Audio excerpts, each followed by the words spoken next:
Hi, everybody. Oh, I have shifted over a little bit. How annoying. Welcome to Zeal Zaddy. My name is Scott. My pronouns are he, him, and this is Story Talk, where every picture tells a story.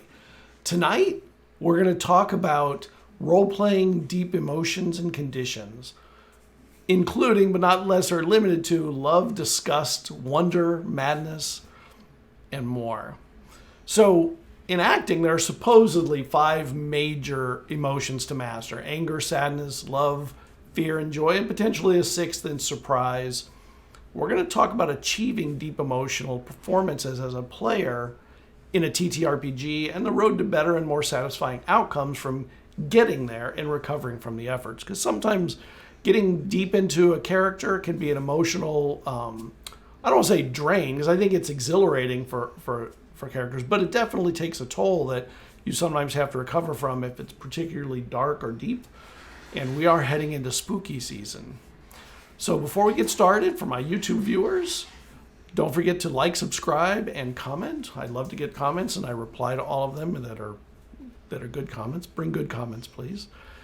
And if you have questions tonight, just drop them in chat. Put question before it to make it easy for me to find. And let's get everybody on here. All right. So welcome, everybody. Let's go around and let everybody introduce themselves, say where they can be found and all that. Why don't we start with Anya and go clockwise around, make it easy. All right. Yeah. Sounds great. Hello, my name is Anya. My pronouns are she, her. And you can find me almost literally everywhere at Lionne Cosplay, including on Blue Sky. Nice. All right, VJ. Hi, I'm VJ Stonecraft. You can find me at VJ_Stonecraft on Twitter and also on Blue Sky. All right, Tiffany. Hi, I'm Tiffany. You can find me at Dungeon_Damsels at the old Twitter and on the YouTubes. Don't go to DungeonDamsels.com. That's a porn site. Don't go there. That's not me. And I that's where I run my own game. I'm the GM for that game, and I've been on Scott's campaign, and I'm running a mini campaign for him and some other members of our group, so called Kids on Bikes, Mists of Elixir Edition. So You can check us out, and I'm gonna be done now. I'm everywhere right now. But your campaign is very cool in that it's an all-female cast, except for your husband, who though he's playing a female character. Yes. If you want a really long campaign, I'm definitely there for you. And because we've been doing this since 2018, and we're still going, man. I'm just in the deepest hells of editing, because for months I didn't know that my recording didn't have me recording. So we have all of the players minus me. So what I've been doing is listening to them and then filling in the gaps of I might have said this. And then I made it even worse, because there's a few where my husband is also there's no mic, so it's just a lot of me. It's okay. It just takes a long time, and I narrate a lot. So if anyone watches my show, that's why it's taking forever. It's because I'm a dum-dum. So. That's top 3 worst fears. Actually, yes. Actual months. It goes on forever, and I'm why am I like this? All right, Christiana, bring something happier than that. Hi, everyone. I'm Christiana. Chris or Christy is also fine. You can find me at carpechristi everywhere. I have been very lucky that no one has used my stupid 6th grade obsessed with the phrase carpe diem thing and made it into carpechristi. So I get that username everywhere. And I am not in any current projects right now. I was on a summer break, but I have worked in a lot of sponsored productions, not sponsored, just for fun. I don't really have a preference, but getting paid for it is always nice. Yep. And I will hopefully be starting something up soon that started in February for Black History Month, which was an all-black stream of Monster of the Week. That was very, very fun. Awesome. We did that, maybe 6 episodes of that. And we might be coming back for season 2. It was a lot of fun, so we're shopping that around. Very cool. Well, also, for those who are interested, in the intermission, I do like a slideshow of current and upcoming Kickstarters and crowdfund projects, so I'll drop the links in during that time. So let's get started. I have a zillion questions, as always. As a matter of fact, I have so many questions, I probably get to a quarter of them by the time we're done. But I kind of have a bunch for like the mood, like how's the vibe of it, and I'll go to those questions, which I found works. You know, and I'm someone who has a DM or GM, I over prepare. So this totally fits how I work anyway. I'm going to start with the easiest couple of questions. So the first one, what do you love about performing in TTRPGs as opposed to other mediums? And anybody can answer in any order. You can work out your own order. I'm not going to force an order on you. Oh, sorry. I could go for Go. I actually answered this a little bit earlier off screen, but I was saying that I enjoy tabletop RPG more as opposed to like theater, because in what other medium do you get to explore, do a deep dive on a character that like you are directing? And I find that just so rewarding, is doing that deep dive and exploring like who you made versus who they actually are, because oftentimes your character will change, and I think that's like the most rewarding aspect of doing tabletop RPG role playing. And that's, in my experience, the play world, the theater world, you're just seeing like one arc of your character, but in role playing you get to see multiple arcs. That's why I enjoy it. Mm-hmm. I love it because there's so much improv involved, which for people who know me in the theater know that I'm really good at improv when I have a script. So this is like putting me a little bit out of my comfort zone. I've had a time where I was the lead in a play, and in the first scene, I was with a guy who it was his first play ever, and he was playing an interviewer, and so he could have his lines in front of him. He was getting worse and worse every single day, and like at one point he had skipped like 3 pages ahead, and so I was like running through the script in my head and had to flip anyway. But I love the improv aspect of it as well, is what I'm going by. Nice. We got a little cat alert too. Yeah, he's been circling for about 10 minutes, and I knew as soon as we went live he would jump up. I guess what I really prefer about TTRPGs to acting on screen or in a theater is the sense of camaraderie behind it, because especially when we're going to get to talk about some deeper emotions, there's a level of trust you need to have with people at your table to even be able to approach those kinds of emotions. So when you're in a scene, and it could be 2 people or the entire table, and you're trying to come up with a solution to a problem or something, even in fights sometimes, I always leave those sessions feeling really fulfilled.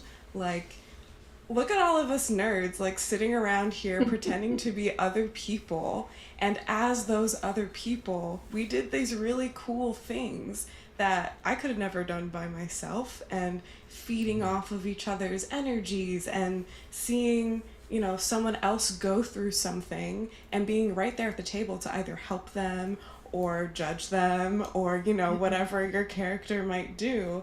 It's not something that you get to do with a scripted production, basically. Mm-hmm. So yeah. I really prefer TTRPGs in that sense.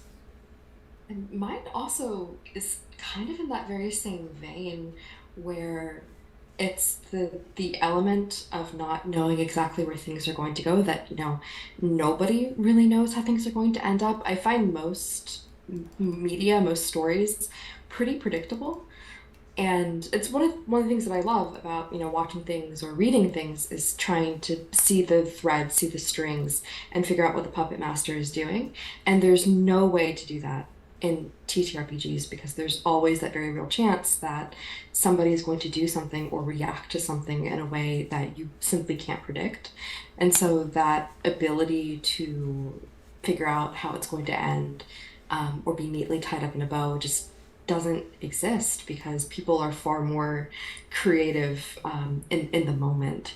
And I really like that you can't just rest on like what good storytelling techniques are out there. You've got a much more real, much more human experience. Mm-hmm. Yeah. Do you strive for emotional performances, or do you think emotional performances are the byproduct of just a good performance? I don't think that they're necessarily a requirement for a good performance, because the especially strong emotions, not everyone is good at or wants to portray them, and that's not a bad thing. I personally love in moderation having the strong emotional impact. Otherwise, why would I be here? But yeah, don't think it's a requirement. Yeah, I'd have to agree. I think I don't ever go into a session, especially if it's a one shot or something, thinking that I'm going to have this breakthrough in my character. But I definitely set my character up for the possibility. Like when I'm creating someone, they might have emotional ties to a person or an object or someone else in the party.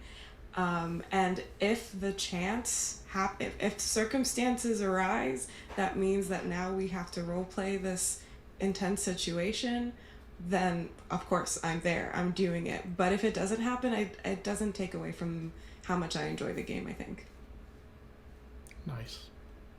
I actually go out of my way. I mean, there are exceptions to the rule. If you're playing something really silly, like everybody knows what you're in it for, very different. Right. But in general, that's what I love about this sort of thing. I really prefer to tell a story or have a character where I know there's like a little bit of like emotional meat on the bones. And unless it is one of those situations where everybody's here just to kind of like goof off, and that's wonderful. There's no problem with that. I generally really do actually try to like push the envelope in terms of what I role play emotionally. I've had so many wonderful tables where I've shared space with people who,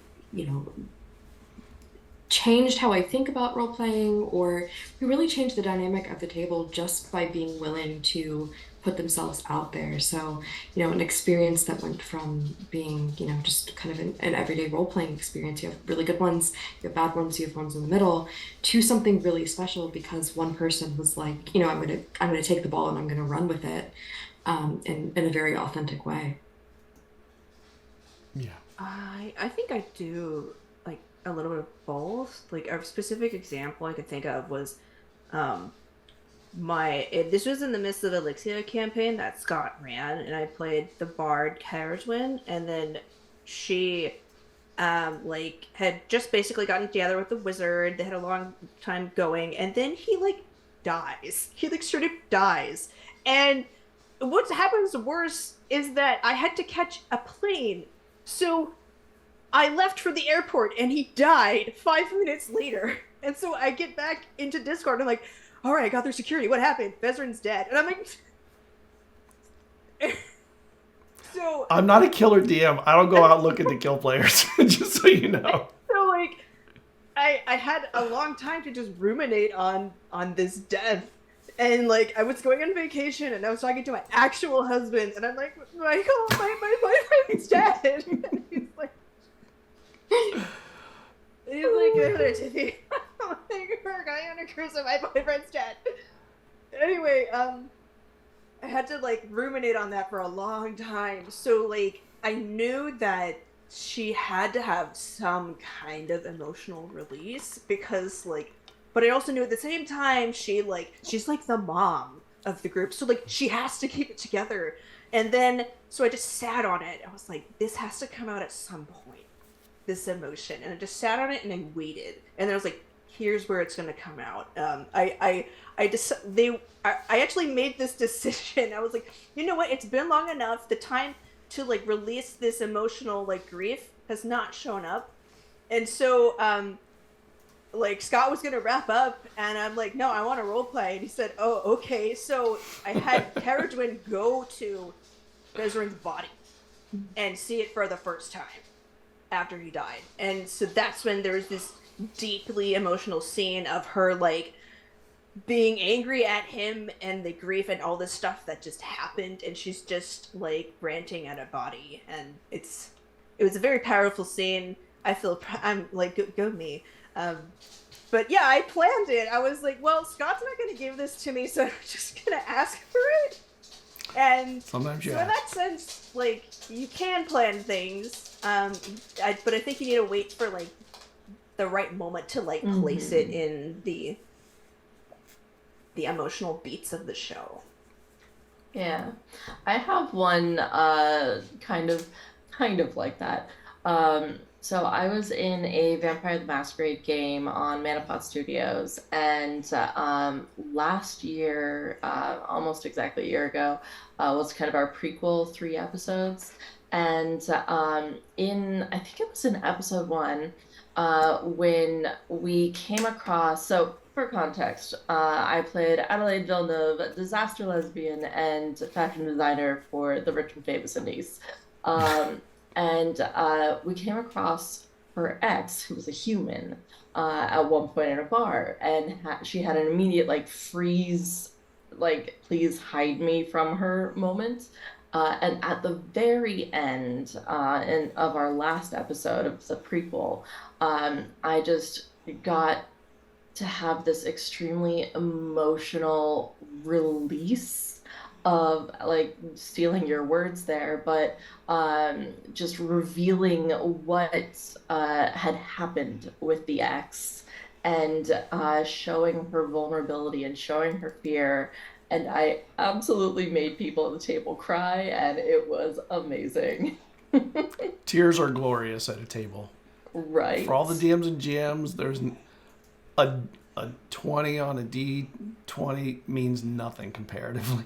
Nothing. Nice. You got a lucky roll. Tears are never luck. So while we're on the subject of amorousness, have either of the two, VJ or Christiana, had an amorous connection in a game that has a good story around it? Since we've gone 2 already. Yeah, Amorous is my role-playing middle name. I love the messy romantic drama. Whenever people are like, I'm open to romance, who wants it? I'm like, me. Okay. I love making people blush on stream and catching it in 4K. So one of my favorite moments actually is an earlier stream I did, I would say actually about 2 years ago at this point. It was an Avatar: The Last Airbender stream. We were actually the first people to stream it. As soon as the playbook came out, we're like, we're doing this. And before the game started, so we had about 2 months of prep time, me and 2 other players were in a group chat, and we literally made an entire backstory intertwined for the 3 of us. And me and my good friend Jay, who is Naladraws on Twitter, we ended up creating characters that were childhood best friends. They were like the heir to the throne in the Earth Kingdom, and I was a noble, from a noble family that was there, and we had a very, very intertwined story, like childhood best friends into like not lovers, but like both secretly pining. And when the campaign started, we were 5 years, we hadn't seen each other. We had had a huge blow up fight. And our parents had actually like separated us, and my family had moved to the Fire Nation. And so now I was on my own with someone else, and we see each other for the first time, and there was so much tension. It was like the first episode of the show, but because we had done all this work previously, there was so much emotional tension in our first meeting, and eventually we had a very, again, tearful for everyone at the table, like reunion and discussion about our feelings for each other. And it was a moment that I was very proud of, and we ended up being like polyamorous too, and had a relationship with another person at the table, and that was very emotional because she was like my childhood bodyguard basically. That is something I think that's a feeling that I strive for. It's not always possible because again we had months of preparation and like role playing behind the scenes almost that it's hard to replicate, but yeah. It was a great time. The experience that I always go back to when I think about questions like this, I was in a D&D show that aired 6 months to a year ago called Knights of Numeria, and my character Theo her feeling was that she was always useless. You know, the other people in the party were strong and tough and beautiful, and Theo is just this strange little oddball who doesn't quite fit in anywhere, and these are the only people that she feels comfortable with. And we did 2 seasons of the show. The first season had ended with everything that she thought she knew about herself being wrong. And the second season picked up 2 years later after this like near-death experience. They've been through hell together. And in the interim 2 years, we had so many conversations as a cast about what was going on and what was happening to these people. And so my character Theo was very, very close to another character named Dull, played by Caleb Miller of Mayday Roleplay. And we had decided that, you know, in the interim 2 years, Dull had developed very strong feelings for Theo. And Theo's this, you know, kind of awkward, little strange person. She doesn't deal well with this kind of emotion. And she had also, in the first season, been in love with his uncle. So things were or thought she was. So things were very, very messy. And in the interim 2 years, you know, they became even closer. And one night, over like candles, he tried to tell her how she felt. And she ran away, basically, and went on an almost 2-year journey trying to find his uncle who had vanished at the end of the first season. And so the second season was them seeing each other for the first time in, you know, a year and a half, something like that, and being upset with each other and being hurt by each other. And then in the second season, Theo, who was always kind of the heart of the party, she felt like she couldn't contribute anything else, but she could contribute that. Her part was actually cursed, and she was told that she had a very limited amount of time to live. So it could have been days, it could have been weeks, could have been hours, but it was not going to be a lot of time. And at this like catalyst moment, actually 2 couples came out of it. So realizing that Theo was going to die got her 2 best friends to admit that they were in love with each other, because they realized how short life was, and you know, we could all be dead in 48 hours, so why keep beating around the bush? And then Theo, you know, realizing that she might die for the first time in her life with a confidence that isn't natural to her, goes to Dull's bedroom. And that experience of role-playing was, you know, I've done pretty intensive like sex scene role-playing before, very intense emotional role-playing, but this was so different because we had talked so much as like a group about what was going on. And when the characters came together, it was about love, it was about grief, it was about loss. And it was also one of the funniest scenes that I've ever done in my life, because Theo is very awkward and Dull is like he's a very attractive like honeypot basically. And so this scene ends up being extremely funny because Theo's trying to say, you know, I'm in love with you after 2 years of him like wanting to hear nothing else. And so for me, that is like I might never get to that peak again, but it's that moment that I go back to where it feels like the cast loved each other so much, and to have two very organic romances come out of this moment without it being planned. Like we never sat down and said this is Right. absolutely going to happen. We didn't think we would really have the time. It was just kind of underpinning all of our interactions. So that's the most meaningful, I think, romantic interlude that I've ever had as a player. Yeah, that's amazing. You've all had amazing like amorous relationships in your games. Awesome. You're definitely the right people for this particular show. That's for sure. Also, mine did end with the character that she was sharing this information with asking her out on a date. So There was a question in chat. I guess this led to this. Do you use or believe in in method acting? I mean, if you're an actor, you probably know what that is, where you bury your mind into the actual feelings so that you can bring them to camera. It is, I wouldn't say it is downplayed. I would say most actors don't find it healthy. And, you know, it's kind of reached a point where people don't feel you should, if you're going to take on a drug addict, you shouldn't try drugs to figure out or to be in the character. But I'll let you guys answer that question. Yeah, I don't want to say I don't believe in method acting. I believe method acting takes it too far. With TTRPGs, my favorite thing is to make playlists. So making the playlist in itself is helps me do a lot of like inner work to figure out who this person is, because it's like, are these songs what they would listen to? Are these songs just reminders and like secret nods to things in their backstory? Maybe it's a mix of both. But I play usually I play out characters who are rougher versions of me. It's usually to heal some kind of like inner trauma, or who play as a person who had the family I wish I had, and like stuff like that.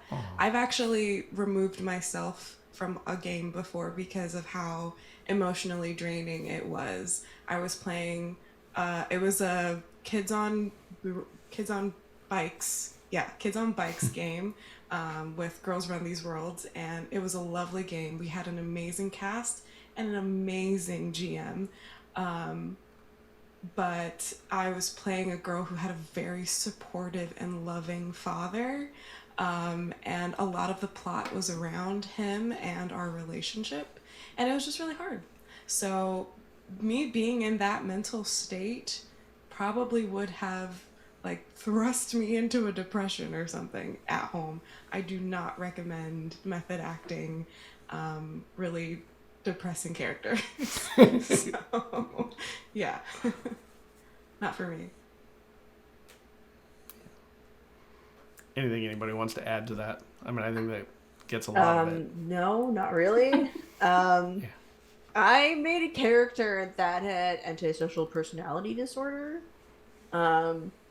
And which is like, it took me forever to figure out, because I was like, yeah, let's make someone who's like literally like the complete opposite of you, Tiffany, who has so many feelings. And like it's really sad when our stuffed animals fall on the ground. So I was like, what? Like, who is this like completely like foreign entity to me? I like knew what he was, and so I honestly like I did a lot of research on like what it's like to have antisocial personality disorder. I read a lot of Reddit threads, and because I just find that's where like you get actual people telling them about their actual story. And because like I also read like, you know, medical studies. I just did a lot of research on the subject, and then the character kind of came out of my research. And now I can play him really well. If you want to watch my show, it's various. He's in like a really long arc around like episode 30. And now I find him like oddly cathartic to play because I'm like, oh yeah, feelings. He's like, I don't care. And like the players love him, and he's like, I'm not nice. Why do you? So whatever, I don't care. It's the I can fix him. Don't care. And then like, I mean, oh, well, he also has like a custody battle with his child. Anyway, just to make him more rounded. I'm like, well. So, and that was another thing to like question, like how would he handle that? And it turns out he was going to the public records to find dirt on his ex-wife to bring it up in court. Wow. Yeah. So that's the stuff that I do. If it's something that's not super far removed from me, I'll try to pull from my own experiences. Or and if there's a character that like I really just can't like get beat on, they're like this just sort of I just have a general idea, but it's not going anywhere. I'll actually like role play just typing with other people, and I find that a lot of joy in that. I fleshed out a lot of characters that way because when it comes with these situations, like, oh, how would he or she or they react in this situation? And then you have to actually think about it, because that's really what the issue is like, you got to think of these situations and which direction they actually pivot in. So anyway, that's what I do. I don't do method acting. If I were to do a drug addict, I'd probably also just read Reddit. Yeah, research is a powerful tool. You brought up a point though about realism. So, and I had a question about that, and I think it's an interesting one, maybe a tough one to answer. I'm not really sure. As a differentiator from TV or movies, does realism matter in a TTRPG performance? Is it even desired, or is it more like, say, a Spanish novella where over-the-top melodrama comes across better in this medium?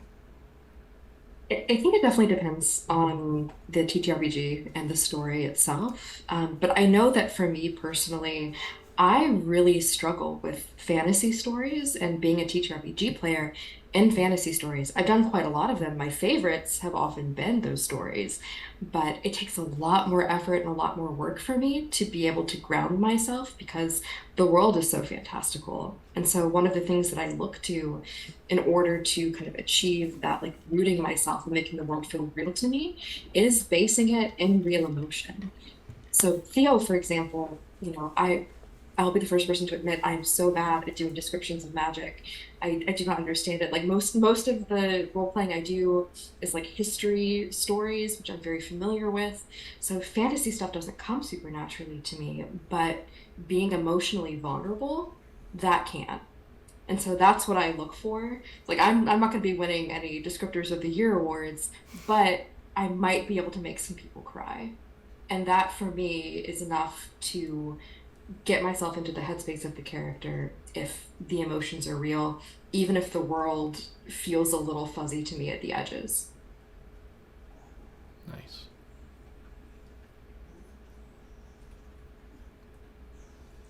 Sorry, I've forgotten the question. I'm so sorry. It's 3 a.m. for me. Oh, sorry. Does realism matter, or is over-the-top melodrama maybe better for the medium?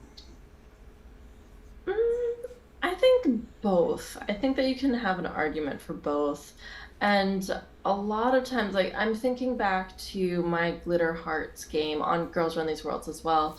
But I had a moment, like, in Glitter Hearts, you can have a relationship break with another player, and you have to heal that break in an emotional scene, like a cutaway, have a discussion, all of that. And so it can be very dramatic. I had this happen with another character who was just trying to be helpful. He was just trying to help and make everything better, and made things worse. and it was it was a very important discussion for my character Maya to have with him, but I could see where it could be a little bit dramatic, but I don't think that we took it that far. It was more just like teenagers being like, okay, listen, I'm my own person, you're your own person. Sometimes it's just not compatible and it's okay. Yeah, kind of piggybacking off of that, I agree with VJ's point about sometimes just needing to be grounded, and using your real emotions to put you in that real space. Like, okay, this world is real and I'm here. But also, I think when it comes to playing fantasy races and origins, I try to like it's hard to describe, but like if I'm using a certain school of magic, or if I am a certain type of person, I might blow up more easily, or I might be more inclined to love someone faster. And so I might focus my role playing in very melodramatic ways to highlight that aspect of my character, and their personality. So I do think that it is, again, like it's per TTRPG, whatever you're playing, whatever system you're using. But I think both of them are fun. I think it's great to use real feelings and be grounded in realism, and I think it's great to also play it out like a telenovela, because those are fun. Yeah.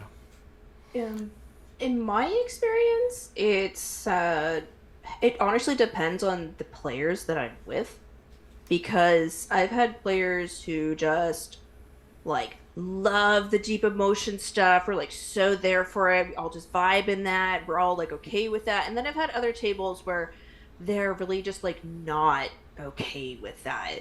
And so when like in I have a home game that's not recorded that my husband runs, and then like of course I wanted to like flirt with my husband, so I have a love interest in his game, and and then the other two players are like my brother-in-law and his wife, and so they just weren't like into like me being a serious role player, in terms of like her relationship with her boyfriend, which, you know, I like, that's a very long story. I gave him all this anyway. I have so many feelings about that. Sorry. So like at first, like I tried to do like really like serious scenes, but the table like was not feeling it. They check out, like, and then like my GM husband was like, you know, the other players are getting kind of upset about this, and I'm like, how dare, like, they can have their own scenes, like, but you know, each table has its own vibe and like what they want to accomplish, and if you want to stay at the table, then I feel like you need to, you know, be like cognizant of that. So what I do now is I took it and now I spin it into like something funny. Now she just turns into like this giggling teenager, and usually she's like this sassy goth queen, but when she like sees her boyfriend, she's like, hey, you've been like studying magic and stuff, and you're so cute, and he's like this like nerd, like really like shy nerd wizard guy who's been through a lot, and she's like, oh, you're a quick study, aren't you? Yeah. And I just crank it up to like being melodramatic for the sake of like to fulfill like my emotional need, for romance, and also to like make it funny at the table so that everyone can enjoy it. Right. So they're comfortable with it too. Yeah. So I think each one has their place. Yeah. Yeah, and thinking about that balance at the table is really important. Like being a pro GM, I get all sorts at my tables, and I had a campaign where we hadn't had the discussion about like deep emotional, like, is your character going to cry, things like that. Like, we hadn't really had that discussion because it wasn't something that had ever come up, but suddenly in a scene, one of the player characters went like fully emotional, crying, everything, to the point that I had to DM the player and say, is this role-playing, or are you okay? Is this something where we need to pause?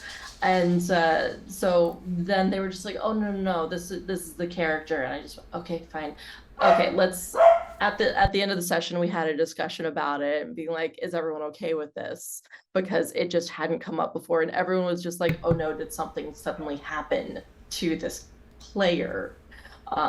So making sure that you have that discussion and everyone's on the same board is also very important. Do you have things like this on your... I'm going to make an assumption that you use some kind of consent forms or something, or some way of getting consent. So do you have things... Like, normally the consent forms are all about very negative experiences. Mm-hmm. Some have love or sex or things, whether to veil them or nothing explicit, what have you. But some of the things we're talking about are really relationships, not necessarily going to the points of sex or anything. I don't think I've ever had anybody say nothing explicit with relationships, although with sex almost every time everyone's like, no explicit. So, but do you prepare either your DM or GM or your other players for these arcs you want to explore? When it's a streamed game, absolutely. One shots, it tends to be like things don't typically. Nobody falls in love in a one shot. I Do mean, they? you should You've watch never My played Thirsty with Sword me. lesson. Okay, maybe not. But no, it's always a discussion to make sure that everyone's on the same page for a streamed game, especially because we are performing 100%. It's not a home game. It's not just for us. It's for an audience. Yeah.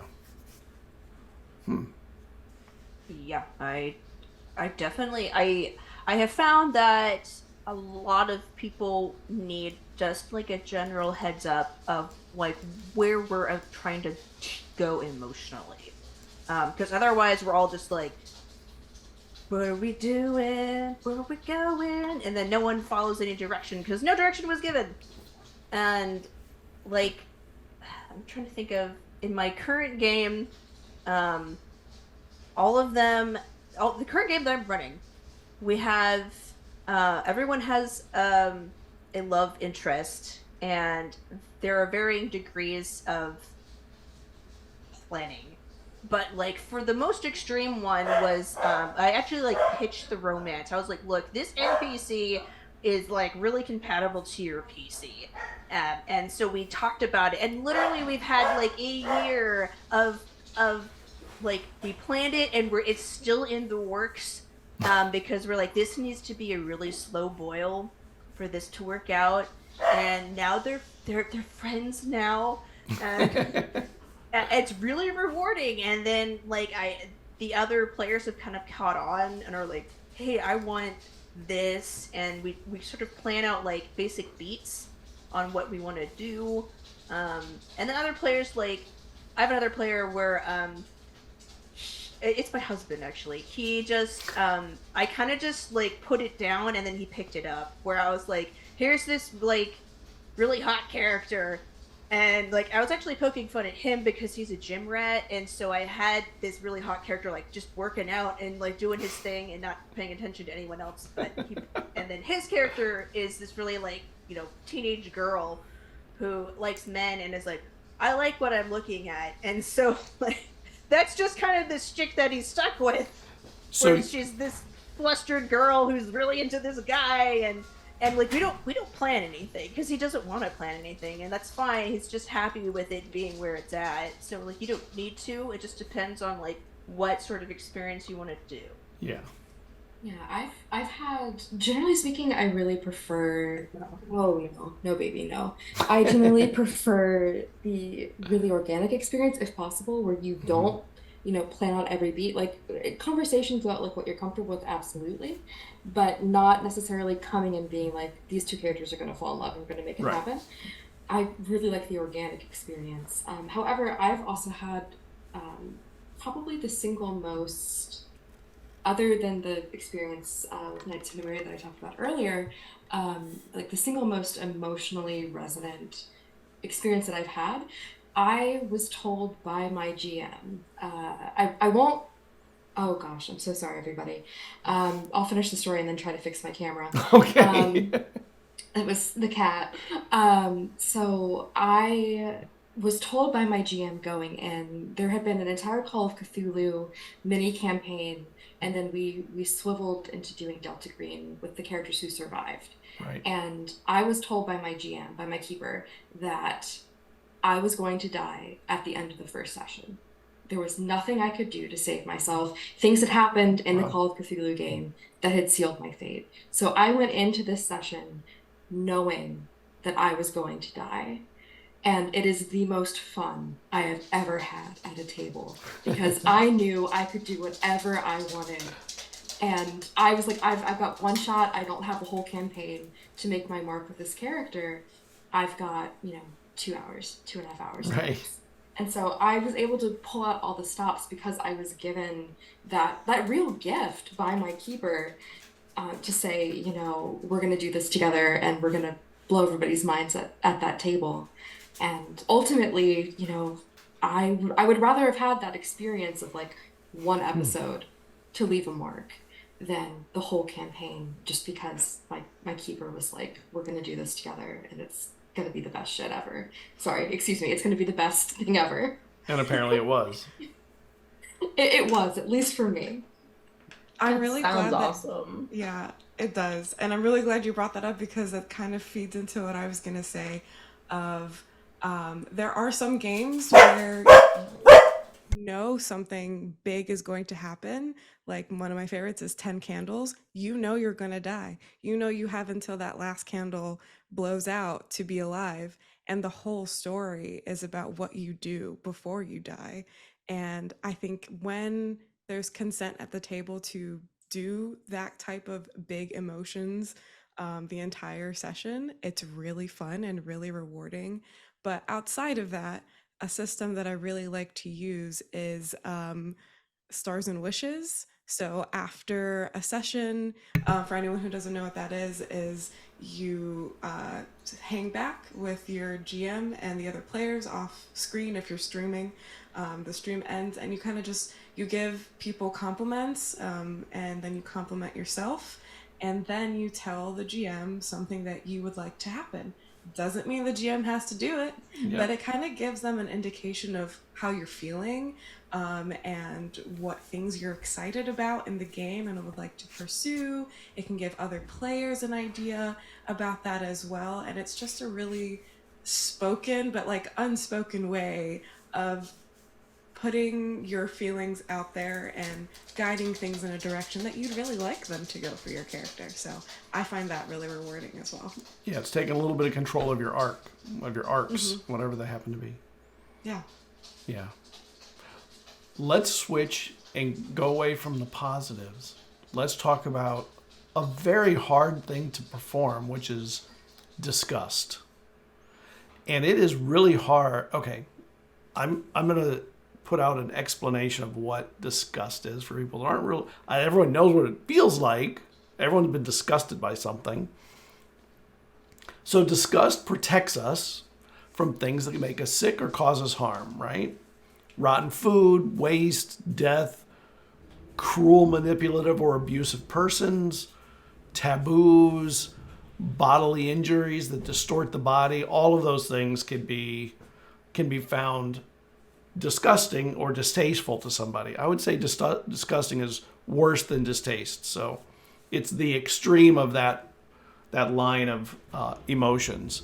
So have you ever had an experience in a game where you had to play or were the I think a lot of GMs, they're used to playing the negatives, but players have, as a player, even as a GM, have you ever had to play someone who was disgusted or, maybe more interestingly, disgusting to another player? Yeah, I can think of a really emotional and impactful time that I remember after this scene we had to kind of like hang back and be like, is everyone okay? Because it was one of those scenes where, you know, two players are kind of screaming at each other, but I'm very good friends with that person, and we know each other's lines and veils like the back of our hands, so I felt comfortable doing that. Just want to preface this before I tell the story. But it was the Monster of the Week campaign that we were in. We were sponsored by Evil Hat, and it was an all-black table for Black History Month, and my character is a vampire hunter. And unbeknownst to me, my like best friend in the campaign was in a long-term relationship with the vampire that killed some of my family members. And they didn't know that about this vampire before they started dating, but over the course of the season, like, so this was in the last episode, it was slowly revealed to me through different clues that my best friend, who is a celestial being and has helped me in so many ways after losing my entire family, was betraying me in that way. And I was so disgusted by the way that they had acted. I was disgusted that they would even be capable of falling in love with someone who murders that way. And it was a very intense scene, lots of, you know, crying and, you know, throwing emotions back and forth. And it was hard because me as a player did not know that. And so I wasn't mad at my friend, of course. It made for a fantastic story, but it was definitely one of the harder ones to do and be safe at the table about even. Yeah. I just think you should know that I had goosebumps when you told that. Oh, okay. Good to know. You're not even performing and look what happened. Anyone else gone down that road? I have a number of scenes that come to mind. Where I've been disgusted was in the midst of Elixia campaign. Caradwyn is she's someone that worships Quail, who's like the nature god, and then she found out that this druid she had known in her travels was like brutally murdered. And it was like the first time someone that she had known had been like brutally murdered, and she was just filled with this, and then they came face to face with the person who had killed her. And so then she had to like confront like what is the correct action for me to do in this instance? Like, do I kill this person? Do I like follow the will of Quail, which is to like let things do their natural course? Or like, would I like drop my, you know, impede on my own faith to like seek out my own emotional to fulfill my emotional need. There we go. And I, as a player, I was like, wow, this is a very like interesting conundrum to figure out on scene, because I wasn't expecting this. And I had her decide to give him this very aggressive speech, and then say like, but this isn't the way, and then she like pushes him away. And so she was disgusted like with him, but also disgusted with like herself for like going into like that space, because that's not what she aspires to be. And then a different one was also in Mists of Elixia. Like there was a point where like the cleric and the wizard were having issues, and like the cleric was like, we need to go and talk to this demon and try to like reason with her again. And the wizard's like, that's insane. You're insane. That's dumb. And then like my character was like, the cleric needs this emotional resolution. So when everyone went to bed, she goes to the cleric and says, let's go talk to the demon. And then he says, okay. But then the barbarian wakes up and he says, I also want to go talk to this demon. And then my character was like, I guess we're gonna go talk to this demon. And then the wizard, who's in trance, wakes up and follows us. And he's like, guys, what the heck? You left me in these woods. What's wrong with you? And he like chewed us out. And like my character felt like horrible because she was like she was the person that he was disgusted with.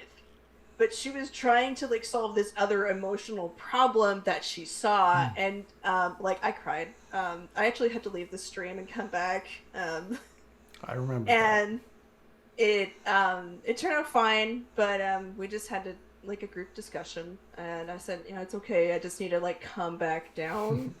And then at the third one is it's in my home campaign, but basically my character. Same Trash Panda Warlock. She had an ex-girlfriend that taught her how to be a thief at the Thieves Guild. We ran into her again, and then like she's like, oh, I'm trying to steal this book for the Thieves Guild. And then my Warlock's like, oh yeah, that book I totally like burned for my patron, because when I don't do things for my patron, bad things happen. And then her ex that I was like, I was trying to like make things right with her, and she's like, what is wrong with you? Like, now I have to flee from the guild. You've actually ruined my life. Like, quite literally. I need to go on the run. I'm like, she's like, I can't talk to you. I'm leaving. And I'm like, wait, no. I thought it would be like, I'm like, how much was the book worth? She's like, 20,000 gold. And I'm like, oh, I thought it'd be like 600 maybe. And she's like, oh, what? So like, it's been like, years in the game, and I'm still trying to like save up enough gold for her. So those are my experiences. What about you, Anya or VJ? Sorry about that. I have an experience where I got to be disgusting. I'm going to break the rule a little bit because this is when I was a GM. So this is a project that hasn't released yet for my like podcast called Stonecraft, but my player had given me a wonderful backstory where her character has a fiance, a lover who vanishes, and they gave me complete control over how and why, under what circumstances, her partner disappears. And in the context of the story we were telling, it involves like a turf war in the 1930s. It involves like politics, labor rights, all of these different things, mob factions going at each other. And that was the context in which her lover disappears. And this character has a confrontation with her brother and his wife, who are directly responsible for the death of her fiance. And I had to play the most revolting character that probably I ever have, and maybe I ever will. Not in like demeanor, not in how she looks or how she carries herself, but in the things that she says and how coldly she says them. And ultimately she tosses this character the dead fiance's sweater, which is laundered so it doesn't even smell like her anymore, and basically just says, get out. And my player's reaction to that was probably the most pure form of disgust I've ever seen. And it was intense enough that, we talked about it after, and I checked in, and there was so much trust there. And, my player said, no, this is like good pain. This is really good storytelling, and I'm really invested in it. And even though it was this incredibly kind of traumatic thing for the character, and real tears, real emotion coming from the player, there's a lot of trust there that ultimately there's a reason for how this happened. And I, as the GM, am aware of things like tropes, barrier gaze. I'm a queer woman myself. That I'm thoughtful about that, and that there's some method to the madness of what's happening that her character will experience down the road. But that incredible moment of their disgust and me playing this disgusting character, if there wasn't so much love and trust there between us as collaborators, that's the kind of thing that could just ruin at a minimum, a creative project, but much more importantly, ruin the relationship between the two people who are collaborating and telling that story.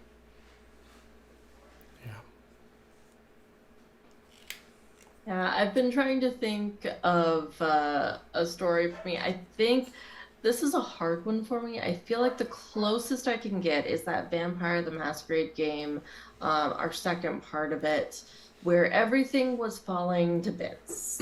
And Adelaide was trying to like hang on to all of the threads, trying to keep everything together. And there were choices made by some NPCs, by some of the players that she absolutely did not agree with. And it was really hard. I spent like 2 solid weeks trying to figure out how the heck I could, like, for Adelaide, do something that was satisfying emotionally, but in the end, like, there were no good decisions for her. No matter what she was going to do, something bad was going to happen. And so it was just choosing the lesser of like 5 evils that she had to do. It was really hard because she was there in the center being like trying to be basically like be friends with everyone, because she was friends with the prince who was like doing shady stuff but didn't want them to die, but then her coterie was talking about taking over because this prince is useless, and then other things were going on, and it was just like, if she has to do something, the one thing that she doesn't want is for her assistant to go over to this evil guy who's trying to run her out of business, but absolutely despises him, hates his guts. And so the decision that she had to make was directly impacted by that fact, and hopefully helping the coterie. Don't know if that would have worked out or not, but we'll never know. All right. Well, we're a little past the midpoint, so let's take a break for real quick, and we'll be back in 5 minutes or so. I will be running the Kickstarter slides and info, so I'll drop those in chat if anyone's interested. See you in a few minutes, everybody. Welcome back, everybody. So we're gonna get to what I think may be the most difficult emotion to actually make believable, because we're not 8-year-olds anymore. So wonder, of course, when you get older, you feel you've seen it all, and because of that lack of surprise, even just being an experienced tabletop role-playing game player can kind of eliminate a little bit of that. I think when you first play, maybe there's a little bit of wonder that you get, but you get jaded. I don't want to say jaded. Jaded sounds so negative. You just get experienced. And with experience, you lose wonder. So, and I'm going to assume nobody here is 8 years old. So I'll just make that assumption right now. So is feeling actual wonder as a performer achievable in a TTRPG when you've played TTRPGs for a while? And if it is, do you have any experiences that you remember? I think it's absolutely achievable. Like, it can even be wonder at the small things, like decisions that other players at the table make that you never even would have thought of before. And it can be even something as simple as, like in the Thirsty Sword Lesbians one shot that I was in, just a simple, like, magical loaf of bread that can manipulate people, and it's like the coolest thing ever. Like, so simple, but just absolutely wonderful, and sparks so much joy. But even just like seeing what you create at the table together not even from the acting perspective, but just from the story that you get to tell can sometimes really be truly inspiring, and that can shape that wonder as well. I hope that makes sense. Yeah, I agree. I don't think wonder has to be this kind of like eyes huge open, like Okay. awe-inspiring sort of experience. It can be in the mundane, the everyday. For me, I think the maybe the times that I've come the closest or maybe achieved that even was actually the first season of the story that I talked about earlier, Knights of Numenera, where I was playing Theo. At the end of that first season of the show, she spent all of this time feeling like a burden, like she can't contribute, like she can't help, there's nothing to her. And at the end of it, she realizes that the people that she's with genuinely care for her and don't define her by these terms or see her this way. And even though she doesn't know who she is, she does have them. They're supporting her when she could kind of expected them to just leave her, abandon her, go their separate ways. And so I think the closest that I've gotten to wonder was getting to portray that feeling of love for the first time, where you feel accepted, and it's not awe at something mesmerizing or cosmic. It's the awe at that very real human feeling of that we all want, that we all chase, that we all experience, hopefully, of like unrestrained, unreserved love. And so, that kind of like childlike awe might be kind of hard to come by, but I think awe looks like a lot of different things depending on the story that you're telling. Yeah. Yeah, I really like that. And I think the biggest example I can find of just like consistent wonder is also just like wonder at other people at the table and how they do things, like you said, Anya, the decisions that people make, and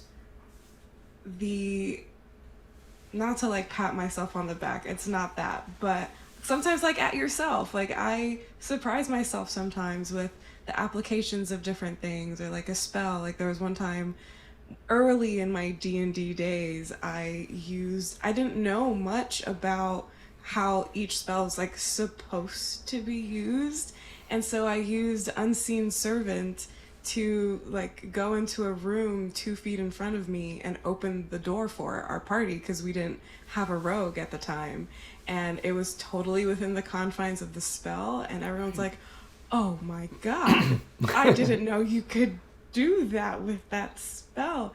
And it like changed my perspective going forward on the different spells and their applications in D&D, because you think that something is only for combat, or you think that something is only when you're trying to charm someone, but it can be used in many different ways. And I think that is the wonderful thing about TTRPGs, is that when you have lots of different people and personalities at your table, they can surprise you, and you get to see so many different perspectives that you probably wouldn't have thought of yourself. So I just find the people wondrous, is what it is.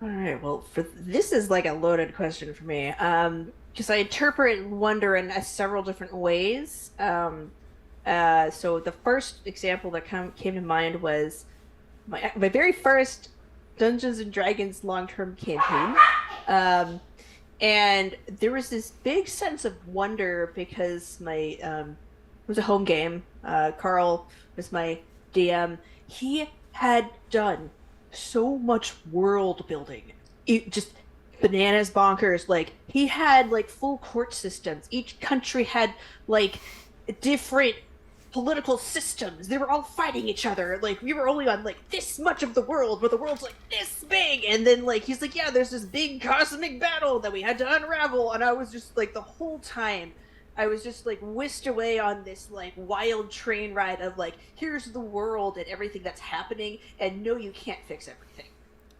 So that's like, that was one way to achieve wonder, was just like the world itself was like, whoa. And but on like we talked a lot about smaller scale wonder, which I think has like a really nice like intimate quality to it.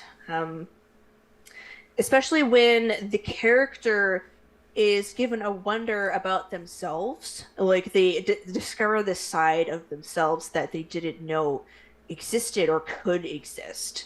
Uh, my warlock, the reason she likes her nerdy like wizard boyfriend is because he saw her as something better than what she thought she was. Like she thought she was literally just like trash. And he was like, no, you're not. You're like, you took me from like he was in the Strahd campaign, and so like we took him from like the village all the way to like the Black Temples. We like took him across the country, and so he was like, no, you're actually like, you can accomplish anything you put your mind to.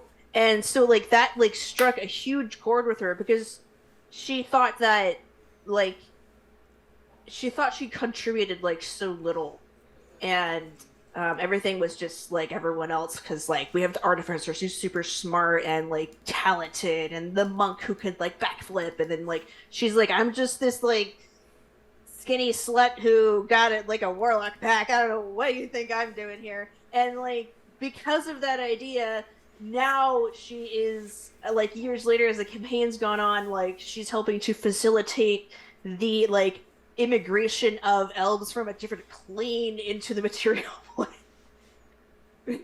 So like to me that's like a wonder because like she started like so small, and then the idea of like, oh, I can be more than what I thought I could be, and where that went. So there's that. When you're in a scene that's getting deep emotionally or introspectively or relationship wise, what have you, do you feel yourself becoming more vulnerable, or is that vulnerability, do you realize that you were there afterward? Like, do you feel yourself kind of falling into this emotional chasm? I don't call it a hole because that sounds too minimizing. For me, a lot of times when I'm playing a character, I am completely separate from them, and so I don't notice other things around me. For example, like I truly do just like drop down into the character themselves when I'm performing them, and so I'm able to compartmentalize. So like even when I'm like tearfully saying something to another character, like yes, I'm physically crying, but I have that kind of separated. Like it's not like me, Anya, having that emotion. I don't know if that. Sorry, it's 4 a.m. Doing good. You're doing good. No, yeah, that That's makes good. sense. It does. Yeah. Okay. Because I was gonna say I'm the opposite. I know how to take care of myself post show, stream, game, whatever. And I have a wonderful partner who doesn't think that what I do is silly and is also there for me to talk and just like vent about things that happened in a fake world with fake people. But I let myself fall into it fully. I am no stranger to crying on stream, to going like mute and not saying anything for a while because I'm upset at something else. Like to throw it back to an old question, I method act on stream or during the game only, and then once it's done, I'm out of it. But I do fall into the chasm. I enjoy it. I find it exhilarating and thrilling, and I am able to get myself out of it. If I weren't, then I would not say that this is something that people should do. You need to know, I think you need to know yourself. But I've gone to a lot of therapy, and I have done a lot of like inner work, and I know how to separate things very well, compartmentalize very well, I would say. So that's what I do. I think I do like a bit of both. I have a lot of emotional bleed. Like when Vezrin died, like I was upset. I like sulked for like a week. I was like so upset. And I would just be like sitting in like I mean, I was on vacation, so I'd be sitting in the hot tub just like staring into space, and my husband would be like, "Are you okay?" And I'm like, "Yeah, I'm just thinking about my dead boyfriend." It's like it's okay, Tiffy. And I'm like, and so yeah, I do a bit of both, like as a as like a DM or a GM, like I have like more control over it because my mindset is like more technically it's set to a more technical point. I have like I don't know different like mindsets to be in, and I have to be able to like switch from like character to character or combat, and so like the mindset that I'm in as a GM is like more rigid, and I can do more like intense scenes without getting as emotional as like a person. But sometimes like there have been instances where like there has been emotional bleed when I was playing a character, and it's just something I've learned to like manage, where I'm like, okay, I just need a break, like, or like I've even just like told players like you need to stop because like I'm actually getting upset, and then he was like, oh no, totally, and it just stopped. So just communicate like your needs, to like create healthy, safe environments, and know how to and learn how you emotionally process things so that you can be safe. I'm definitely someone who like, willingly jumps into the castle. That's one of the reasons why I love doing this. And for me, you know, and other people have kind of spoken to this as well, you know, when you're in the moment, it's real, it's very, very authentic.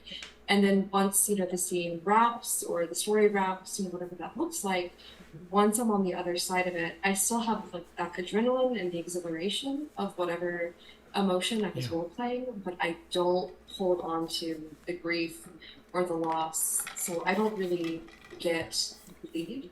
And with the kind of role playing that I do, you know, or that I prefer to do, which is really intensive, involves, you know, romance or sex or grief, you know, it just really healthy for me. And you know, the people that I work with are good friends, but they're also people that I have a professional relationship with. So I can't fall in love with every single person that I role play with. I do a little bit in that way that like when you find someone to collaborate well with, it feels a little bit like falling in love, but at the end of the day, that's not what you're doing. Yeah. You just realize that you're on the same wavelength. So I jump into the chasm, but I jump back out. Nice. So speaking of jumping into the chasm, madness is many GMs' favorite states for their NPCs, particularly, I think. Albeit a controversial one, as often it's a way to gloss over things like mental distress or seriously disordered states of mind. Have you played a character that you would say was mad? And especially not as a GM, because really it's very easy to do it as a GM. I think it's just so many, because you play so many villains that, you know, it becomes it's almost like a DM or GM's trope. It's like they're either evil or they're mad. Like that's what villains fall into many, many times. I mean, I don't think they all are, and I think that, you know, that's very much an exaggeration of them all being that. But have you played one like that, and what was the experience like? Were you able to go into it and out of it okay? Was it a positive experience for the collaborators in your game? Because playing it as a character is different than a GM, because you have, you know, the other players are your collaborators.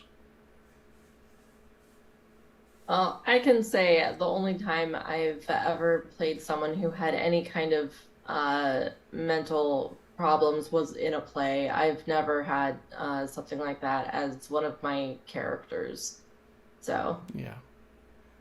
And the play Yeah, was scripted, I assume, right? So yeah, 100%. it was very It's controlled. the play that I was talking about before Yeah. with the improv. The interview. Yeah. the guy who couldn't remember what to say.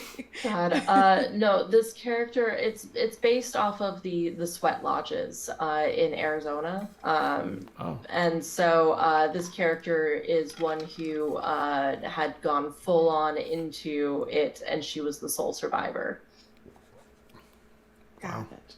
So you saw her her descent into that.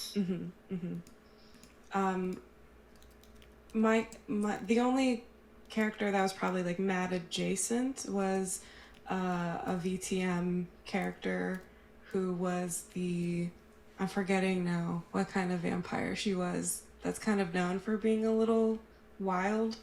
Malkavian? Oh, I don't know. I only know my Toreador. I think it's called Malkavian. Malkavian, yeah. And she was a cult leader, so she was a little like out there, and then she would also get visions, like actual visions of the future, and it could be the future like in 2 seconds or the future in 200 years. And so people thought she was mad, that she was going crazy, and there was really only one person in the party that believed her. And playing that was really fun.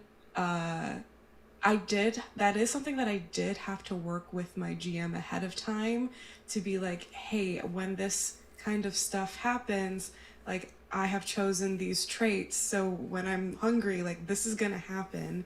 Can we make sure that we're on the same page about it? That way, we're not like doing something extremely traumatizing to everyone at the table. Right. Yeah. And everyone's thinking that, something really out of the ordinary is happening, but it was fun in its own way. I don't know if I enjoyed it as much as I just enjoy playing someone hot. Like, You're valid. I mean, there are games that kind of lend them. I don't even say lend. They push it on you. Like Call of Cthulhu is all about sanity and loss of it. Yeah, that's true. Yeah. That's actually the system that I play the most. I play it, I run it, I also write for it. I've done that professionally. Cool. And Call of Cthulhu is a system where there's a mechanic for it.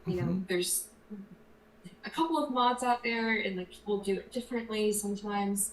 But there is a very well-known mechanic for it in the game. And if you're playing Call of Cthulhu, you are often playing with that knowledge and even the intent that your character is going to go insane. Yeah. And that is often the end, because that is kind of the juiciest roleplaying that you get.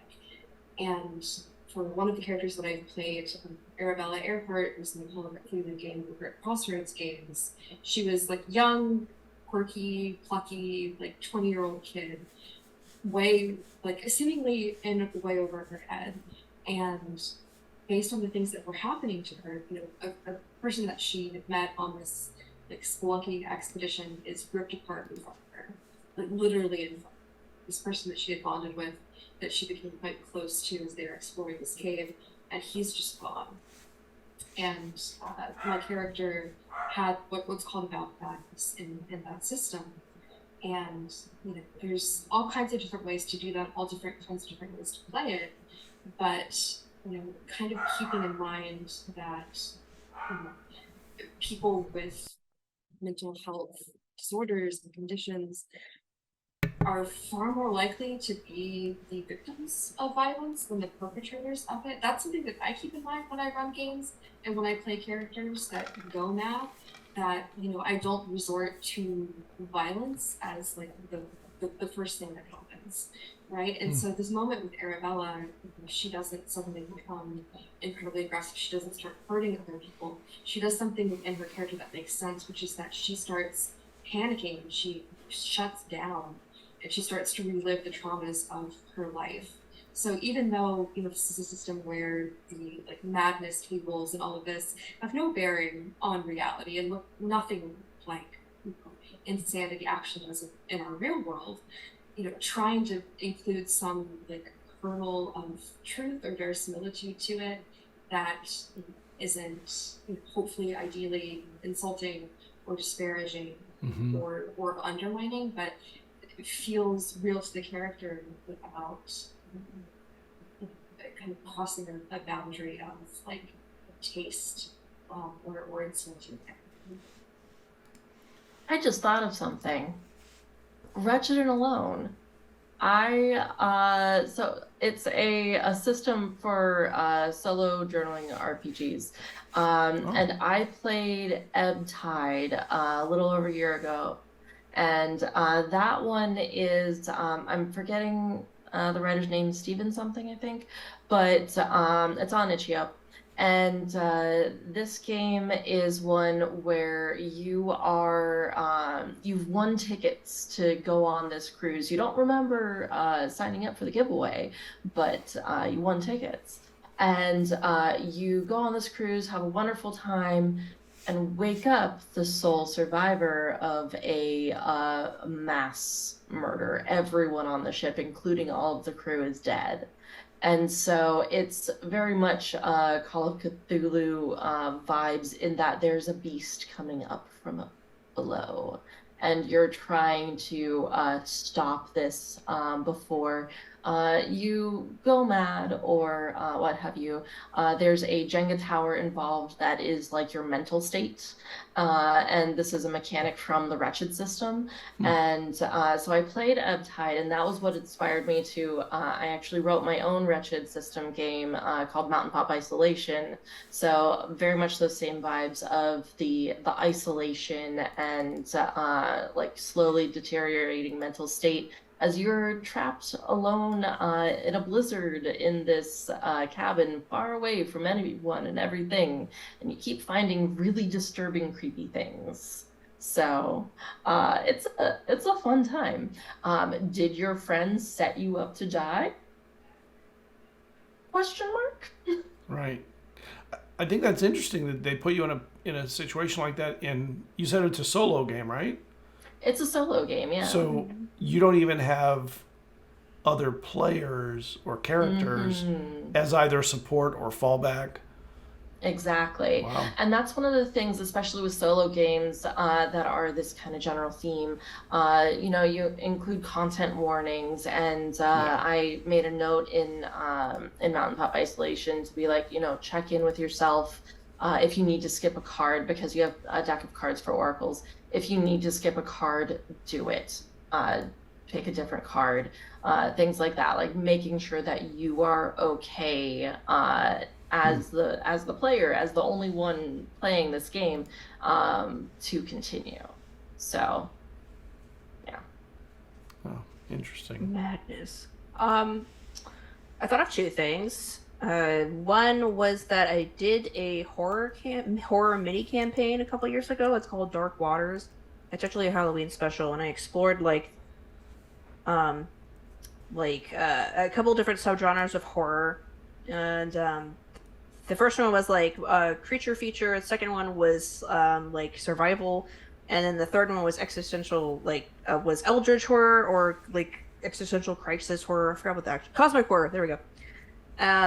And the whole time as like a GM, like it's the same like mini series that we go through all of these, but I like planted the seeds of like the slow like disintegrating of their minds, which was fascinating because like you can't like it has to be it needs to feel it just feels better when it's slower, when you see like the breadcrumbs and you're like, oh, you can just see them whittling away. And anyway, just do like a deep dive on horror, and then you'll like have a pretty good idea on how to do madness. The other thing, I did actually kind of have a madness element to my warlock because she has her pact is with one of the old great ones, and I picked Hadar, the Hungering Star, and so like. What I did was like, okay, well, like his aspects are going to impact her. So like she was always hungry. Like she would never be satisfied. She just was always hungry. And like she Part of this is because the table I was at didn't want to do deep roleplay, so like the things that she would do would just come off as really weird because like they didn't know the context behind it. But I was like, okay, I can work with this. So like she would just have like kind of like odd erratic behavior, and I kind of tied that into like the flavor of being a warlock under Hadar, and then there's a warlock feature where you like don't sleep. And as Azamar, I was like, well, like even like you can't, she literally cannot sleep. So there was a period in time where like her mind was just crumbling because she was not sleeping, and her mortal mind was just like, why are you doing this? So that was interesting to explore. Now she has actually switched patrons to Kirad, who's the star of like Secrets, and so now she wants to know everything. She's like, tell me about that. I want to know that. I want to go to the library. I want to figure out. I want to do all this research. I was like, Artificer, you want to make a potion thing? I'm right here. Like, you lead the way. I'll hand you the bottles. So it's just, if you want to do like a lighter like madness, then that's like a good way to do it, is just try to figure out ways to incorporate it into the flavor. I haven't done anyone who is like completely gone, where they're like frothing at the mouth and running around, with those the are sandwich reserved sign. for the GM. Yeah, even as a DM, I don't have like villains like that, because either. I'm like, I don't know what to do with them. So I feel like I should explore that now so I can give you a better answer. So what's one of your favorite performances, emotional performances? Is that done by me or someone else? Anybody. Yeah, that's just the next question. Sorry. That seemed like it was coming to a conclusion, so I moved on to the next one. Or is there a performance that you think that you didn't get all of it into, and you like, oh, there was something I missed that was so good? So it's Theo again. I can't help it. Part of her, I think, will always be part of me. But there's a scene that I got to do with one of the other cast members, Sarah Kenny, and we were the only two magic users really in the party. And Sarah's character Winnie was going to try to heal Theo. And, this is, hours before kind of the final battle. The chances of Theo surviving are so low. But Winnie was like, we're going to try this again one more time. And Winnie's character is kind of a control freak. She blames herself when anything goes wrong. She tries to control everything to make everything okay. And so whenever something falls apart, Winnie takes it very personally. And so she takes it personally that Theo is dying. And there's this really beautiful scene of Theo and Winnie in the garden together. And we're going back and forth. This is like a 30-minute scene. And my favorite part about it is in like watchback, the other players are like enraptured. They're like watching us so intently. And, that's a gift as a role player, to do something where people are so invested in the story that you're telling that they can't look away. But in the scene itself, we're having this conversation where Theo, awkward little gremlin that she is being very earnest and is making Winnie agree to all of these promises without knowing what they are. So promising to keep their friends safe, promising to take her new girlfriend far away from this horrible place and make her happy for the rest of her life, for the rest of their lives. And then the final promise that she asks is, and this is without, Winnie knowing what it is.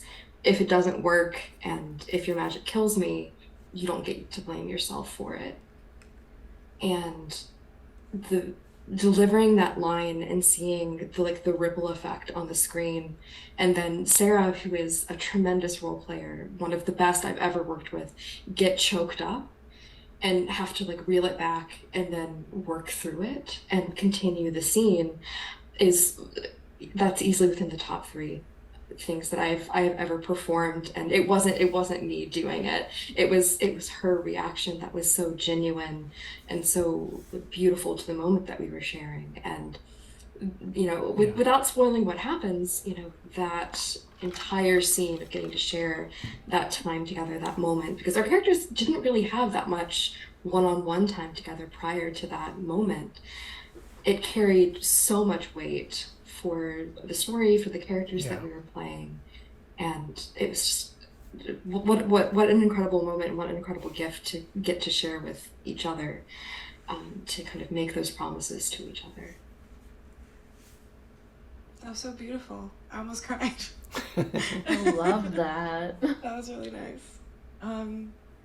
Mine unfortunately wasn't streamed, but I think that was fine. It was a home D&D game. We had been playing for quite some time. Our characters, I think, were like level 13 or 14 at that point, and just over the course of life, and like it was during COVID and stuff too, some of the players needed to, or had made a decision for themselves to move. Like the human beings that were playing, my friends, were gonna move out of the state that we lived in, and we were all playing at our Dungeon Master's house. So we talked about it. We talked about doing things hybrid or virtual for a while, but then we just came to the conclusion that let's just end the game. It's fine. We've played for a long time. Let's do something really awesome to end out our game. And so within, our DM was just like, okay, well, everybody levels up to 17. Let's just play like a really high level last 1 or 2 sessions and have a lot of fun with it. And we were fighting in a war for like the past couple of sessions, a really big war between 2 nations.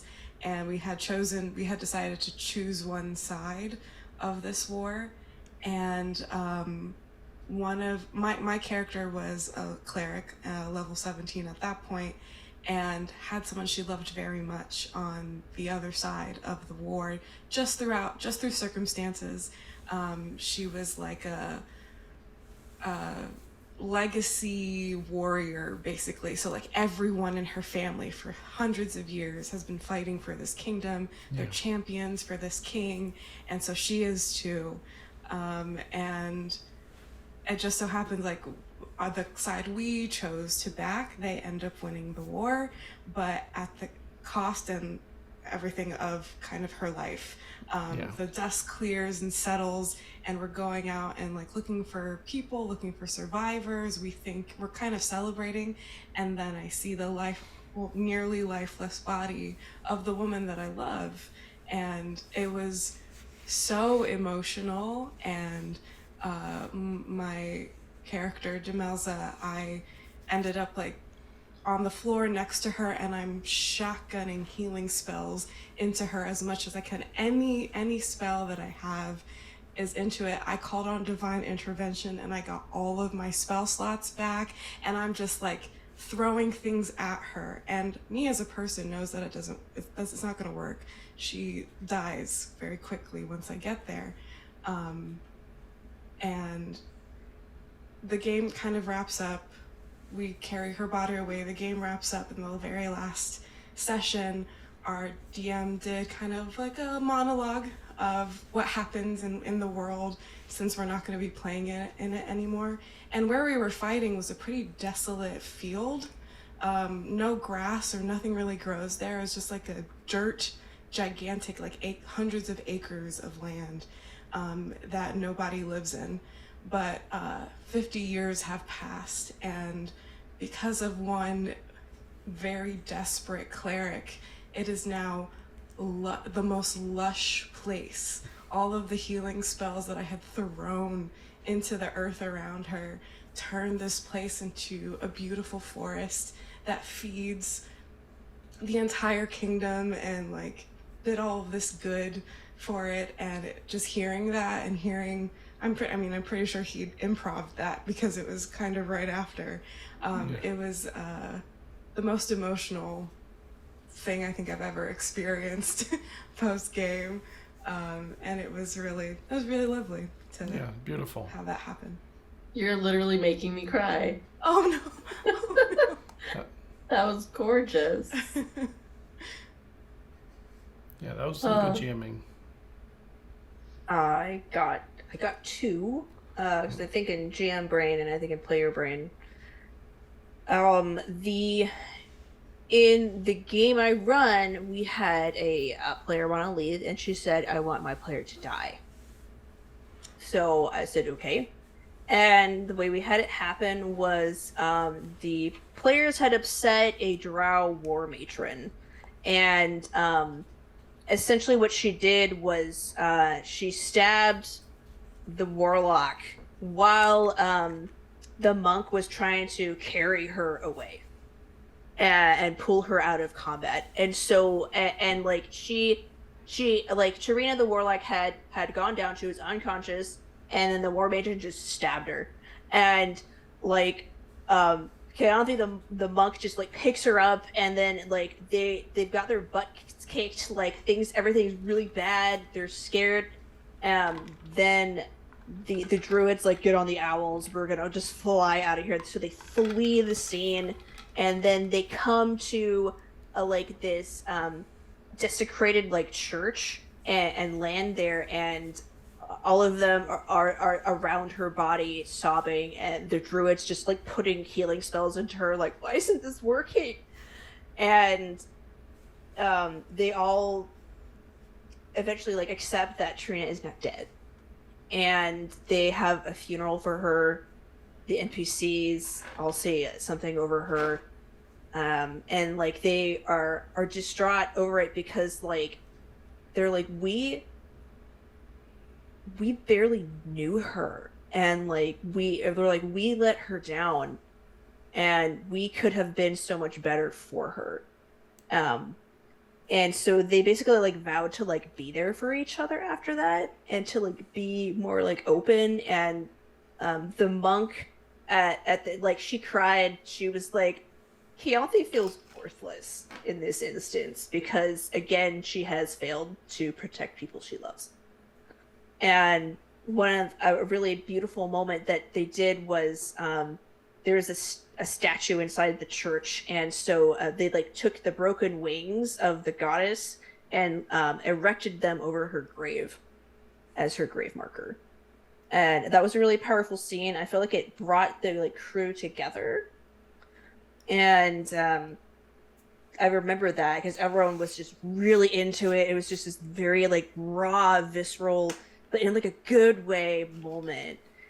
And the second one is a scene that I did. It was the finale of Mists of Elixia, where I had a character had this whole arc where like she's like, you know what, back from like the beginning idea of like, what do I demand from nature?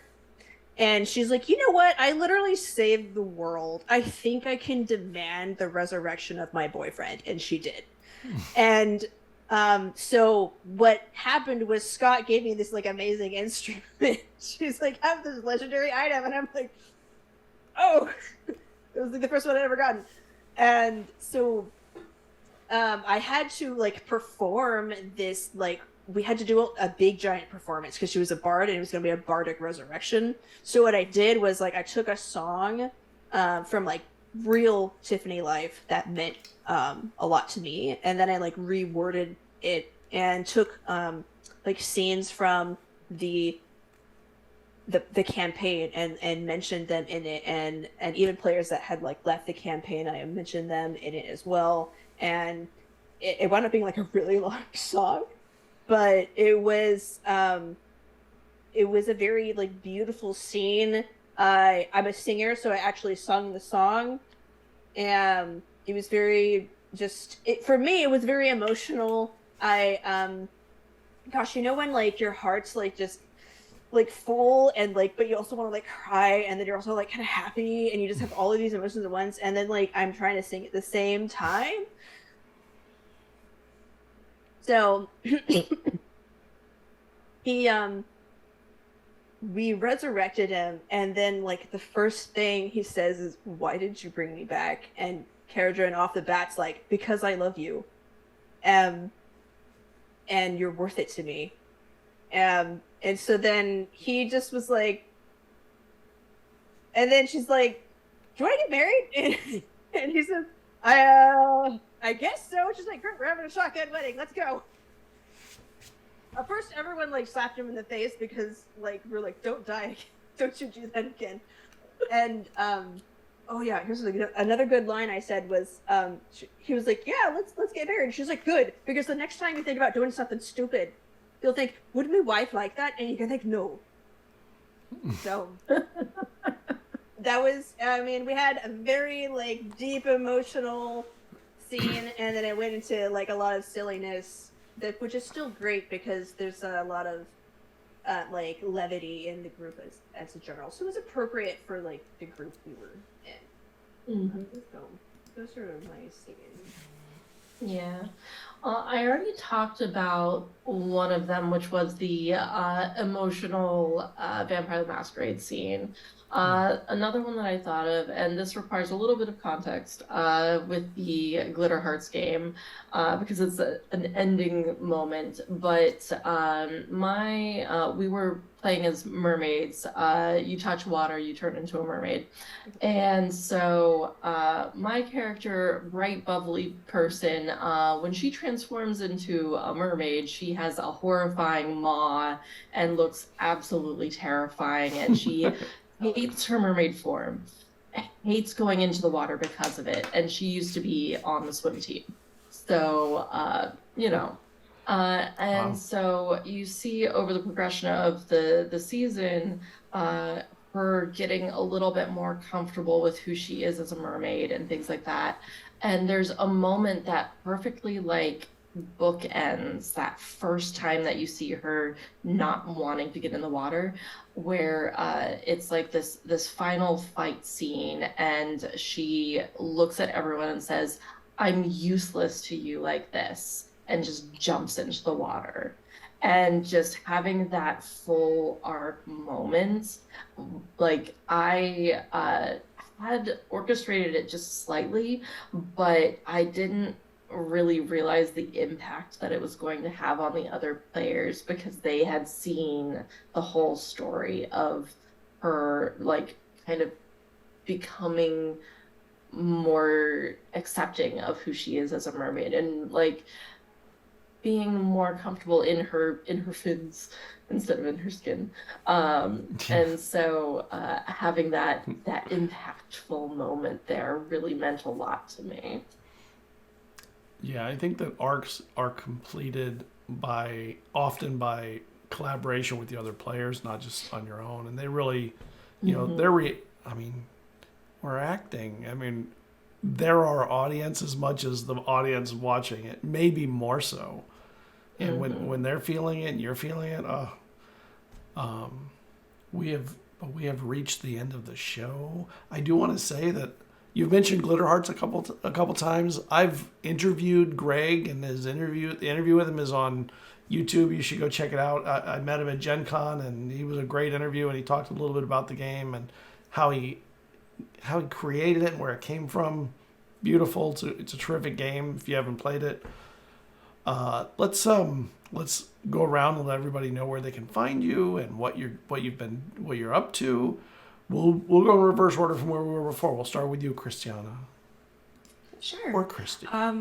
I had a great time tonight. Just want to say that the questions were really engaging, and I love getting to know you all too, because this is my first time meeting everyone here. Yeah. And you all are so talented and amazing. So I wish you all the best success in all of your future TTRPG endeavors. But hi everyone, my name is Christiana. I go by carpechristi on all the socials. I am a professional player for different channels. I write for Paizo sometimes, for Pathfinder specifically, and I'm just kind of like an all-around nerd, and I'll try anything. I just got into Magic the Gathering, where that's going kind of rough, but the art is really pretty. I got the Lord of the Rings one, the elf deck specifically, the commander deck, and it's beautiful. It's perfect. But I am not currently in any shows right now, but pretty soon. It's in editing phase right now. I have a pre-recorded show coming out on what is the channel's name? Table Goth, on Table Goth's channel on Twitch. It is a Star Wars Rebels inspired game, and it was a very emotional game, lots of tension, lots of back and forth, and that will be coming out soon, and that'll be all over my socials when it does. Awesome. Tiffany. Hey, yeah. Scott, I think you found the role-playing dream team, so do you want to just set a game up? Because that'd be great. I'd love to play with we would all just of them. Oh my god, this group would be hey, amazing. absolute gold. Like, all of it's just mwah, mwah, mwah, mwah. I thoroughly enjoyed this. You guys gave me a lot to think about. Like, just the different opinions and different experiences. Very informative. You can find me at Dungeon_Damsels on Twitter and Dungeon Damsels on YouTube. I'm also known as Tiffy Tan on a number of social medias, but honestly, I'm not very active on the internet. I'm just very introverted, so it's not like a natural thing for me to do. But you can find me on Scott's Zilzaddy channel, because I am the GM for the Kids on Bikes mini-series that we're doing, and we're gonna stream on Wednesday. And that's gonna be either the finale or like the first part of the finale. It just depends on how that's going, and be a nice way to it's spooky, so it's a great way to kick off the Halloween season, which is the best season. It is the best. So much better than the others. Yeah, it's the most fun. I have a pre-recorded show that is in editing hell, so it does come out at times. It just comes out whenever I get like a chunk of 30 minutes like actually done, and you can find Dungeon Damsels in podcast form or on YouTube. So yeah, I don't stream because it's just so much. I've tried it, and it literally just like everything blew up, and we went through 2 hours of like tech support, and I just like. So if I do stream, it's actually through Scott, who's taking care of the streaming for me. Yeah. But that's in case you were wondering. All right, VJ. Everybody should come please play games with me all the time. I'm VJ Stonecraft. You can find me at VJ_Stonecraft on Twitter and VJ Stonecraft on Blue Sky. I'm primarily a horror TTRPG podcaster and writer for Call of Cthulhu. I'm also the keeper for Love Winscraft. It's a Call of Cthulhu podcast. My current project is Beasts of America, which is about labor rights abuses and struggles in the 1930s. You can also find me in the cast at Crossroads Games. I'm a GM for Girls Run These Worlds, and I'm in the cast at Goblin Cave TV. So if you want to, please join me in the dark. Before I move on to Anya, I just want to say next week, on Tuesday, I'm starting Old Gods of Appalachia, and labor strikes are part of what's about to happen. Don't tell the players. But there's a lot of things about to happen that, like, I do base a lot of this kind of stuff on historical things. I mean, I sometimes shift them forward or back or sideways a little bit, but in this case, they're going to be moving that way. And next week, we're doing an episode on indie horror settings, so that's going to be a fun one, too. All right, Anya, you're up. Yeah. Hi, I'm Anya. You can find me everywhere. I'm so tired. You can find me everywhere. Lionne Cosplay. Today, because it is 4:37 a.m. for me, is the penultimate episode of the Under the Floorboards game that I'm running on Girls Run These Worlds. It is teeny tiny little borrower people. Oh my gosh.